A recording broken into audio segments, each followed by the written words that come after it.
SEGA.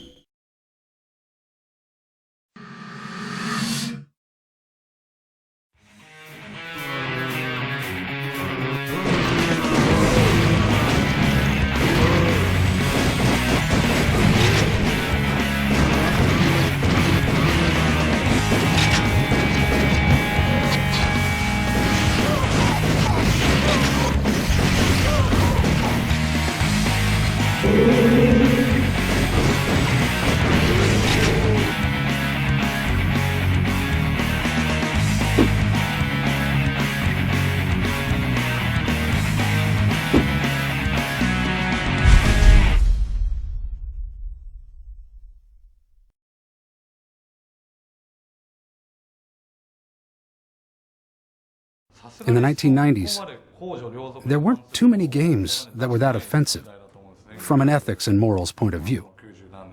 So in Japan, at least, you didn't have to have any rules against things like blood spurting out, or projectiles opening up holes in a body, or body parts getting blown off, or... Decapitation? Right, decapitation. This is getting a little gross, isn't it? See, we make arcade games. And in an arcade, anyone can come by and see the game. Kids can come in, grandmothers can come in, anybody. And still, this guy goes and makes a game like that. Back at the beginning, I wasn't on the project yet. When was that? 96.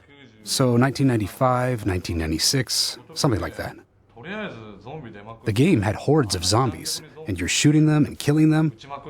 I think we only got away with it because of the level of graphic quality at the time. If we did that with modern-day graphics, we would have gotten in trouble. Big trouble.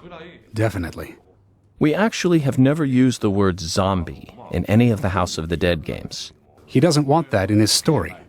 It's his vision, his world. The word zombie is too trite. From the beginning, I wanted to use the word creature instead. Yeah, they're not undead either. Right, not undead. They're actually closer to being created in terms of the story.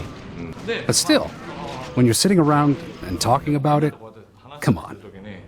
They're zombies. We never said that. And, well, we've never used that word in the game. I try to stay away from that word. However, it will be making an appearance, but only once. So be on the lookout for it. Will be? That's right. Will be. Yeah. Okay. So, going back to challenges that we faced in development, when we would be working on the next game in the series, we'd have to figure out how to do something grotesque within the current rules. And also, in terms of story, there's a Japanese comic book called Blackjack. Oh. I see. It's there as an underlying influence in the character backstories and whatnot. How do I put this? The main character, Blackjack, isn't always moral. The premise is such that it allows the reader to draw their own conclusion of what's right or wrong. The story unfolds in such a way that characters have their own interpretation of what is good and evil, but there's no one right answer. There's an element of that in the story from the House of the Dead series as well. Ultimately, we can't make anything that's so disturbing to the player that they don't want to play the game. But the House of the Dead series has always had something that catches you off guard, where you think, oh, that's gotta hurt.